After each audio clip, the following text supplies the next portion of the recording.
चला आता आज आहे गुरुवार, उद्या आहे शुक्रवार. भाजीपाला सगळा संपलेला आहे, त्याच्यामुळे फ्रीजमधलं सगळं थोडं थोडं काढून बीन्स, कॅरेट, आलू मिक्स केलं आहे. खूप मस्त भाजी होती आहे. तर त्याच्यासाठी कांदा, टोमॅटो, लसूण कुटून घेतला आहे. जेव्हा भाजीला असं काही नसेल, जे बी भाज्या उरतात ना गुरुवारपर्यंत फ्रीजमध्ये, मी त्या सगळ्या काढत असते, सगळ्या मिक्स करायच्या. आता फक्त कॅरेट आणि बीन्सच उरले होतं, त्याच्यामुळे तेवढंच घेतलं आहे. जर बाकी जे बी काही असेल, एखादं समजा शिमला मिरची आहे, थोडी मेथीचं आहे, पालकच आहे, सगळं घ्यायचं आणि मिक्स भाजी करायची. एक नंबरमध्ये होती आहे. आपण जसं संक्रांतीला करतात ना तशी भाजी, थोड्याशा मेथ्या घालून घ्यायच्या. चवीला एक नंबरमध्ये होती आहे आणि आपलं भाजीचं एक दिवसाचं टेन्शन पण मिटत आहे. त्याच्यामुळे मी अशा भाज्यानं थोड्या थोड्या लावून ठेवतच असते, कारण एक दिवस असं होतं आहे की मिक्स भाजी करण्याची वेळ येतीच आहे. आणि खूप छान होती बरं का. अशी एक जर आपण नुसत्या कॅरेटची जर भाजी केली ना तर अजिबात मुलं खात नाहीत, की काय भाजी केलीत म्हणते. अशी जर केली तर आवडीनं खाते. तर त्याच्यामुळे चला भाजीला पर्याय म्हणलं की असं करायचं आपण कधीतरी. चांगलं वाटलं की कांदा टोमॅटो घालून घेते. 6 वाजले, तास झाला आहे थोडासा उशीर, पण म्हणलं होऊ जा आता, काही फरक पडत नाही आहे. उशीर बी झाला तरी आवरावं तर लागते. कढीपत्त्याचं झाड आता आपलं जरा सुधरायलं या, पण लईच लहान आहे, छोटा छोटा आहे. त्याच्यामुळे मी काय आज कढीपत्ता आणला नाही काढून. मला एवढा लहान कशाला आणायचा, थोडासा मोठा होऊ द्यावं. चला ताई ना भाजी करून घेते. कणिक मळायची अजून. झाली आपली मिक्स वेज, त्याच्यावर अशी मस्त कोथिंबीर, खूप छान लागते चवीला. काय करावं, रोजच उठलं की भाजीला काय करायचं, भाजीला काय करायचं. भाज्या असतानाही भाजीला काय करावं हे प्रश्न पडतंय. माणूस भाकरी पोळ्या पटकन भात वरण हे लावून घेते, पण भाजी काय करावं हे का बरं प्रश्न पडत असेल, मला तर काही कळतच नाही. बघा बघा झाली सुंदर अशी आपली मिक्स व्हेज. 5 मिनटं ठेवते आता. तर आपल्या हळदीचं आज गुरुवारच्या सर्व माझ्या ताईदादांना खूप साऱ्या शुभेच्छा आणि स्वामी महाराजाच्या आशीर्वादानं कृपेनं तुमच्या सगळ्या चांगल्या इच्छा पूर्ण होत ही स्वामींचरणी प्रार्थना. तर ताईंना आज 9 गुरुवारचं व्रत म्हणजे गेल्या गुरुवारीच पूर्ण झालं. आता हे 10वा गुरुवार आहे, जसं त्याच्यात पोथीत सांगितलं आहे ना. तर तसं मला आता मंदिरात जाऊन, म्हणजे आपण पूजाला पैसे सुपारी ठेवतो, त्याच्यात आपली जेवढी यथाशक्ती आहे ना तेवढं त्याच्यात वाढवा करून दान करा असं त्याच्यात म्हणलेलं आहे. तरी पण अजून एकदा ते वाचून बघून नंतर मला मंदिरला पण जाऊन यायचं आहे ताईंनो.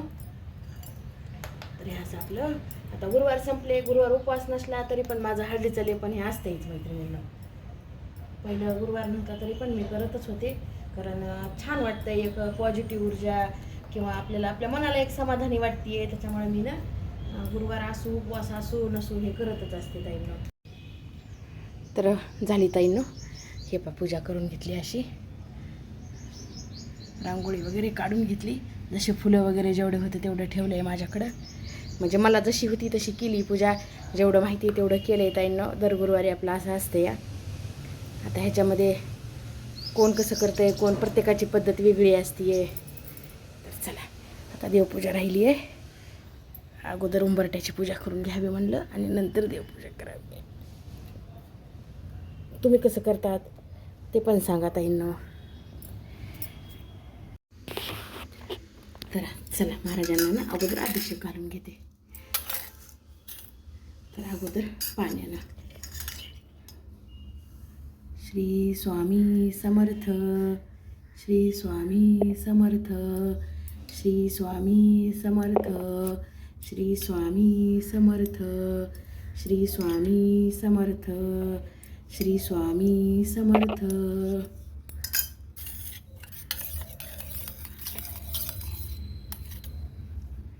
श्री स्वामी समर्थ, श्री स्वामी समर्थ, श्री स्वामी समर्थ, श्री स्वामी समर्थ, श्री स्वामी समर्थ. नंतर पाण्यानं श्री स्वामी समर्थ, श्री स्वामी समर्थ, श्री स्वामी समर्थ, श्री स्वामी समर्थ. तर चला ताईंनो, झाला महाराजांचा अभिषेक. मस्त ह्या कपड्यानं व्यवस्थित असं पुसून घेते स्वामींना.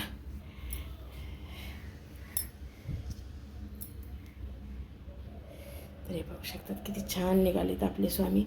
अजून एकदा गंगाळ्यातल्या पाण्यामध्ये धुवून घेते स्वामींना. छान असे व्यवस्थित सुंदर निघालेत की नाही. वस्त्र ठेवलंय स्वामींचं, घालून घेते. हे नैवेद्याला द्राक्षे, एक पेरू निघालाय झाडाचा, बदाम, सगळं असं. चला आता घेते पूजा करून. तर माझ्याकडे हे वटवृक्षाखालच्या पण स्वामींची मूर्ती येत आहे ना, खूप सुंदर आहे बरं का. बघितलं की असं मन प्रसन्न होईल अशी आहे. आणि वटवृक्ष पण आहे माझ्याकडे. तर हे पाहिजे वटवृक्ष आहे. ह्याच्या खालची आमच्या ॲनिव्हर्सरीला गिफ्ट आलेली मैत्रिणींनो. तर या स्वामींना ना वस्त्र नाही आहे माझ्याकडं, फक्त असा गळ्यातला हार आहे आणि सुंदर असा मुकुट आहे. तुम्हाला दिसत असेल इथं. एक मिनिट, व्यवस्थित असा घालते आणि खूप छान दिसतंय बरं का. हे मुकुट आहे बघा, हे पहा, हे असा किती सुंदर आहे मण्यांचा. आता वस्त्र नाही आहे, वस्त्र आता हे पहा असे दिसतात आपले स्वामी. बघा किती सुंदर दिसायले. तर हे असे वटवृक्षाखाली असतात आपले. हे इथं एक स्वामी, ही स्वामींची आपली पितळेची मूर्ती, ही वटवृक्षाखालचे. आणि सगळ्यात पहिल्यांदा ही मूर्ती जे फोटो मागवला होता ऑनलाईन, तर हे मैत्रिणी ह्याच्यावर माझे उपवास सेवा भरपूर झालेली आहे. तर हे सगळ्यात पहिल्यांदा माझे हे स्वामी फोटो आलेला आहे घरी. नंतर हे तर मी बनवायले संध्याकाळच्या ह्या जेवणामध्ये वरणफळं. आता कुणी ह्याला वरणफळं म्हणतं आहे, कुणी चिकुल्या म्हणतं आहे. काय म्हणजे भाषा प्रत्येकाची वेगवेगळी, जिल्ह्यावाईज भाषा असती. कुणी कुणी कोणत्या साईडला चिकुल्या म्हणतं आहे, कोणत्या साईडला वरणफळं. तर आम्ही वरणफळं म्हणतात बघा. तुरीचं वरण छान असं शिजवून घेतलं, चपात्या लाटून कापून त्याच्यामध्ये टाकायले. आणि आज 10वा गुरुवार आहे. तर म्हणलं आज आता उद्यापन म्हणजे आपल्या घरची तर कोण आपल्याकडे येत नाही, काही नाही. तर नैवेद्याला मग अशी बासुंदी केली बघा मैत्रिणींनो. स्वामींना दाखविला नैवेद्य आणि अशी वरणफळं आपली. आता चला करून घेते आता. लाटायले चपाती. तर हे अशी घट्ट अशी कणिक तिंबायची. मोठी चपाती लाटून घेतली आहे मी, छोटे छोटे लाटल्या नाही तर अशा हे काप करून घेते आता. खूप छान लागते. आणि उन्हाळा म्हणलं का थोडंसं तोंडाला चव, तेच भाज्या वगैरे खाऊ वाटत नाहीत ना. तर थोडंसं म्हणलं वेगळं काहीतरी असं म्हणून. मुलांना बी आवडतंय आणि आपल्या पण खाण्यात वेगळं येते. सकाळी भाजी पोळी तर डब्याला ते असतीच आहे, जसं की तुम्हाला म्हणलं. त्याच्यामुळे म्हणलं आता मग संध्याकाळीच वेगळं काहीतरी असं. सकाळी तर हे असे आयटम तर सकाळी चालत नाहीत, म्हणजे जमतच नाहीत. कसे नेणार मुलं डब्याला, कसं खाणार तिथं. आणि थंड झालं का की घट्ट होतं आहे बघा ताईंनो. त्याच्यामुळे घरी तूप वगैरे, शेंगदाण्याची ह्याची पापडाची चटणी ती पण शेअर करते तुमच्यासोबत. हे असं ते की हातानं कापायले, त्याच्यामुळे ही नाही. आता ह्याचे छोटे छोटे काप करून घ्यायचे आणि त्याचे टाकून घ्यायचे. तर पापडाच्या चटणीसाठी लागणारं साहित्य: पापड भाजून बारीक चुरा करून घेतले. तर चटणी तुम्हाला जशी पाहिजे तशी टाका. मी तर कमीच टाकली कारण उन्हाळा आहे आता. हे तिळं आणि हे असं लसण भरपूर. तर मला तिळं ह्याच्यातच घालायची, तुम्हाला दाखवायची दिसले नसते म्हणून असे ठेवले बाजूला. शेंगदाण्याचं कूट घालायचं भरपूर असं. खूप छान लागते चवीला चटणी ही. तुमच्याकडं कोथिंबीर असेल कोथिंबीर टाका. माझ्याकडं कोथिंबीरचा नाही आहे आता सध्या तरी, त्याच्यामुळे जसं आहे तसं चालू द्या आपलं. तर चला आता हे असायला ह्याच्यावर आता फोडणी घालून घ्यायची तेलाची. तर बघा आपले वरणफळं पण झाले, कशी मस्त शिजले. तर इतके लूज राहिलाच पाहिजे, तसं एक मोकळा होतं आहे, असे चिटकत नाहीत काही नाही. कारण ह्या वरणामध्ये टाकताना काय करायचं, थोडंसं तेल घालायचं. तेल घातलं की चिटकत नाही. तर आता शिजलेत व्यवस्थित झाले. तर ते आणि चटणी पापडाची जसं की तुम्हाला दाखवली आहे.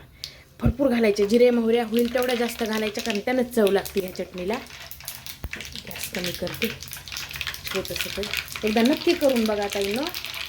मुलांच्या डब्याला वगैरे खूप मस्त चवीला एकदम छान होती आणि सोपी आहे, पटकन होणारी, तोंडाची चव वाढवणारी आणि झटपट होणारी आणि छान अशी. कुणी पाहुणे आल्यासुद्धा एकदम नंबर 1 मध्ये आहे. खूप छान लागते चवीला. ताटाला लावायला सुद्धा एकदम छान अशी म्हणजे मस्त वाटतंय बघा ताईंनो. चांगला लाल असा होऊ द्यायचा. लसण दिसत असेल तुम्हाला बघा कसा लाल व्हायला. जिरे मोहरे लाल झालेत. आता लसण बी लाल झाला की त्याच्यात घालून घ्यायचा. तर हे पहा आपली चटणी. असं मी ह्याच्या खाली प्लेट ठेवली कारण हे वर येतं एखाद्या वेळेस गरम असले की. हे पहा म्हणलं ना इकडून आलंच बघा थोडंसं, त्याच्यामुळे मी असं खाली प्लेट ठेवली होती. तर चला ताईंना त्याला व्यवस्थित ना कालवून घेते. तर बघा कालविल्यास व्यवस्थित अशी मस्त. मी कारण जास्त तिखट केली नाही मैत्रिणींनो, कारण आता उन्हाळा आहे. जास्त तिखट खाते तर केल्याच्या नंतर, पण मीच करत नाही आता जास्त तिखट. उग कमी प्रमाणात तिखट खातो आता. तर अशी आपली पापडाची चटणी कशी वाटली एकदा नक्की करून बघा तुम्ही पण. तर बघा आज बनवायचा आहे राजमा. त्या दिवशी रात्री केला तर सगळ्यांना एवढा पसंत आला ना, खूप आवडला. लेकर म्हणजे मग मी डब्याला बी हे पास रात्री भिजू घातला होता. मस्त शिजला आहे. त्याचं पाणी काढून घेतले. तेच पाणी मला टाकायचे. ह्याच्यात आता अद्रक, लसण, हिरव्या मिरच्या, टोमॅटो आणि कांदा मस्त असा तरतरीत भाजून घेतला आहे छान असा. आणि ह्याची बनवायची गिरवी एकदम सुंदर झाली त्या दिवशी भाजी. आणि तुम्हाला सांगते 1 मिनिट. तर हे राजमाचे आणून आहे ना 1 वर्ष झाले मिनिमम. हे दाखवायचं होतं मला तुम्हाला की एक असा कुठं किडा नाही का काहीच नाही आहे. पाव किलोच आणला होता. कोणी खातं आहे का नाही की म्हणून. आणि खरंच कुणी एकदा केला पुन्हा डबल मग पहिल्यांदा केला तर त्याचा नव्हता जमला. तर कुणी खाल्लं नाही, पसंती दिली नाही. तर मग दुसऱ्या वेळेस काय केलं मी जरा वेगळ्या पद्धतीने केला. तर आवडल्यामुळं मग आता डब्याला बी दे म्हणल्याच्या नंतर आता डब्याला बी सकाळी करायला. 2 दिवसाचा व्हिडिओ यायला आहे मैत्रिणींना. तुम्हाला कन्फ्यूज होता तर हे सांगायचं होतं की ह्याला आपल्या मुगाला, मटकीला, बाकी सगळ्याला किडे होते तर भुंगे होते तर काळे. पण बघा ह्याला काहीच नाही. कंप्लीट 1 वर्ष झाले आणून ह्याला. तर चला मैत्रिणींना करून घेते आता, उशीर व्हायला आहे.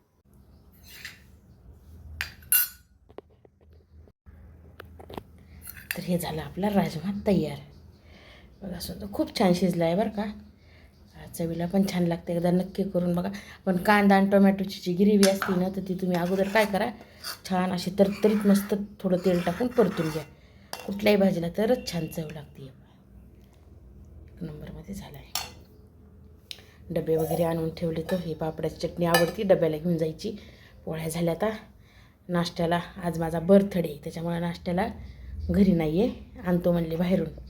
वाढदिवसही करू नकोस. म्हटलं बरं ठीक आहे.